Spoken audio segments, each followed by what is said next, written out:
It's in my head several places where I got hit with rocks. Yeah. We used to throw rocks. I mean, we threw stuff at each other. You know, it wasn't like nowadays.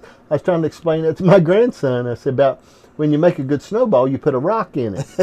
You know, let it Make freeze. it go further. And that sucker, you could knock a hole in the wall with that thing. And we done a lot of stuff when we was little. They outlaw now. Yeah, no doubt. I tell them how we played hide and go seek. We used the whole town.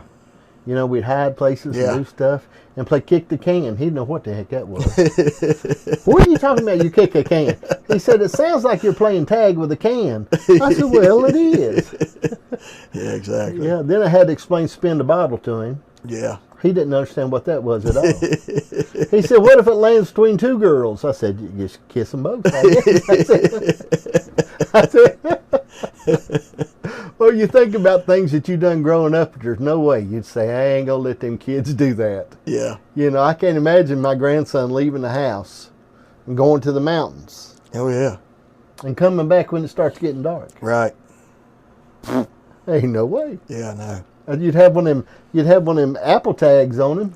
Yeah, you know, exactly. You'd be following, peeking in the bushes, wouldn't you? Yeah. Yeah. Think about that stuff. I don't know. I think about stuff, and I think about family. I think about how we love our family, you know, and we're there for them, try to be there for them. Right. You know, but, and that, you know, I know it's a hard thing to think about too, though, in family. I mean, we can do things for family, but family has to do things for themselves too. Sure. Does that make sense? Right. And that's a hard line sometimes to draw. It is. I mean, I've run into that before. You can't, you know, so much, because what I found is in your life, say you make a lot of good decisions, and you've made some good decisions, okay? You can't let everybody else's bad decisions choke away your good decisions. Right. It don't work like, what do you think about that? I agree 100%. I agree 100%. And we can let it happen sometimes. Yes. And we write it off to love and caring.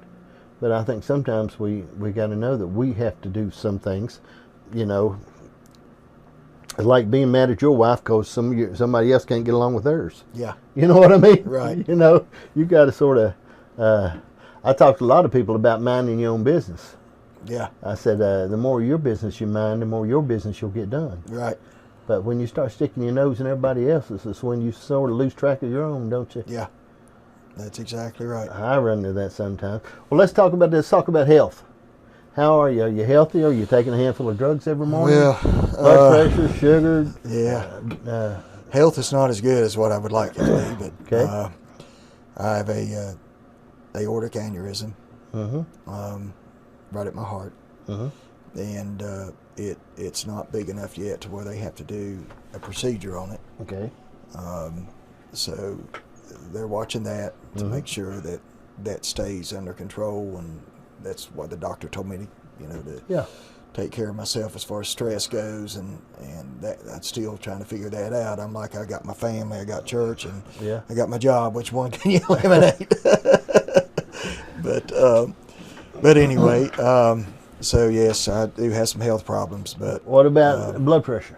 Blood pressure it stays high. Does it? Well, not stays high. It's moderate. But with the aneurysm, I have to keep that blood pressure under control because it will cause it to swell up. A lot of people don't think about blood pressure. You know, my dad didn't, and he had, he lived 10, 11 years after he had his stroke, but he had another one or two in the middle of that and wouldn't even go anywhere, stayed home.